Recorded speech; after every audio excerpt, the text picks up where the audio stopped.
Have you ever wondered why divine blessings seem fleeting? Why do moments of peace, guidance, or awakening touch your life and then vanish? Could it be that Buddhists and Bodhisattvas visit us more often than we realize, but we are simply unprepared to receive them?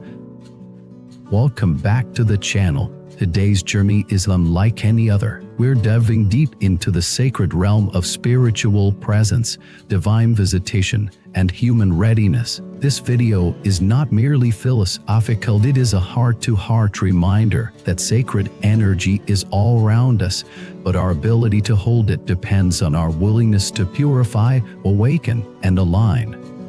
Let's begin with an image that might stir your memory. Imagine a moment in your life when everything stood still. You felt peace in your chest, your mind stopped racing. Maybe it was during meditation, or while watching the sunrise, or as you knelt in prayer. That moment, timeless and holy, was not imagined, was real. You were in alignment, and when you are aligned, the divine is never far.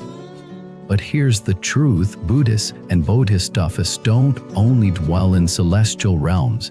They walk among us, appear in dreams, rev through messages, take form in strangers, or simply vibrate as a presence in silence. Their visitations are subtle but powerful, yet more often than not, we miss them, not because they are absent, but because we are unprepared.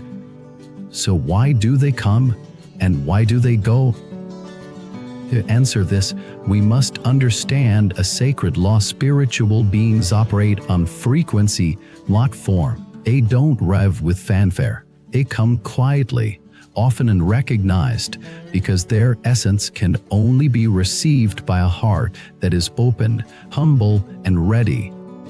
Imagine your heart as a sacred vessel. If it's filled with anger, resentment, distraction, or ego, there's no space for divine energy to enter. But when you cultivate peace, presence, compassion, and humility, your vessel becomes clean. You become a temple. There's a story passed down through generations of a monk who prayed every day for the Bodhisattva of compassion to visit him. Decades passed. He fasted, chanted, purified himself endlessly. One rainy day, he saw an old beggar at the temple gate, dirty, sick, trembling. The monk, still waiting for a celestial visitation, turned the beggar away. At night, he dreamt of the Bodhisattva weeping. "Why didn't you let me in?" she asked. "I never saw you," he replied. "I was the beggar," she whispered. This story, so simple, holds a key truth: divine beings often come to us in forms we least expect. They test not our eyes, but our hearts. And when our hearts fail the test, they leave. Not in anger, but in grace, because they will never force themselves upon us. They offer and wait. If we are ready, they stay. If we're not, they return to where they came from. So how do we become ready? Begins with purification, and not of body, but of mind.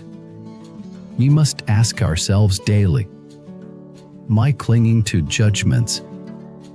Am I drowning in distraction? Am I too busy chasing the world to feel the sacred? Readiness is not about perfection. It's about sincerity. The universe watches not your title, your robes, your rituals, but the state of your intention. There are countless seekers who read sutras daily, chant mantras beautifully, build altars of gold, but inside they hold jealousy, pride, or greed. Then there are humble souls who say little, own little, but offer kindness to everyone they meet. Guess who the divine visits more often? There's another tale of a woman who lived alone on the edge of a forest.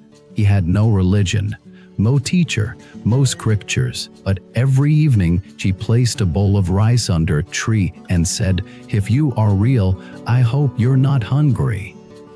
One day, a stranger appeared at her door, tired and barefoot.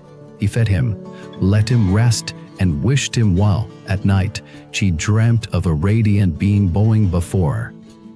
"I come every day," the being said, "but today you saw me." You see, preparation for divine presence is less about seeking visions and more about becoming love. Love is the highest vibration.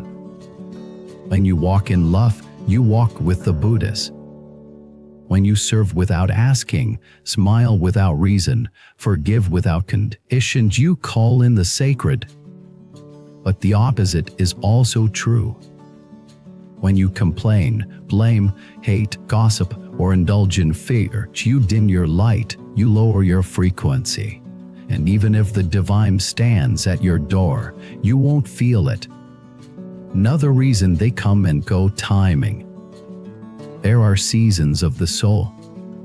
Sometimes you're meant to be cracked open, emptied, tested, shaken. In those moments, the divine may seem distant, but they are not absent. They are silent because you must walk alone to find your own strength. Other times, when your soul is ready, they come like wine, like warmth, like wisdom that emerges from nowhere. But make no mistake, they never truly leave. They step back to let you grow. They hide to help you seek. They disappear to awaken your longing. And your longing, that ache for the sacred, is itself a visitation. So how can we live in a way that welcomes them always? Through stillness, through service, through surrender. Stillness allows us to hear their whispers. Service invites them through our kindness. Surrender opens the door of the heart. There are people who spend their lives trying to see spiritual beings. But the wiser path is to become the kind of person they are drawn to. Live with such gentleness that birds do not fear your steps. Speak with such truth that even silence applauds. Hold such compassion that suffering bows before your presence. In doing so, you don't need to summon Buddhists and Bodhisattvas. They come naturally, like light to a flame. And when they come, stay humble. Because ego is the quickest way to send them away. There are those who've been touched by grace and immediately shout, "I'm special." But true spiritual visitation never feeds ego. It humbles it. If the divine has touched your life, even once, bow in gratitude. But then, let that moment transform you quietly, deeply, forever. And if you've never felt them, do not despair. Sometimes, the ones who feel the least are the ones watched the closest. The quiet soul, the tired heart, the silent seeker often become the brightest lights when they endure. So here's the real question, dear listener, not will the Buddhists visit me, but will I recognize them when they do? They may come as a stranger's kindness. They may come as a challenge that breaks your pride. They may come as a voice in your heart that says, "Forgive." And when you respond with love, thoughts when they stay. Thank you so much for watching this video. If something stirred within you today, share it in the comments. Have you ever felt the divine unexpectedly? Do you believe you've had encounters that your mind dismissed but your heart remembers? Let us know your story. And if you feel called, like this video, subscribe to the channel, and share it with someone who's waiting for a sign. The sign may not come in thunder. It may come in a whisper. And maybe, just maybe it already has. Before you leave, here's something special. In Buddhism, we believe that every encounter carries a deeper meaning. Would you like to discover your true soul connection, the one written into your destiny? Take the Soulmate Test today and unveil the hidden truths of your journey. Click the link below and begin your path now. http://soulmate. You wisdom more, come, white.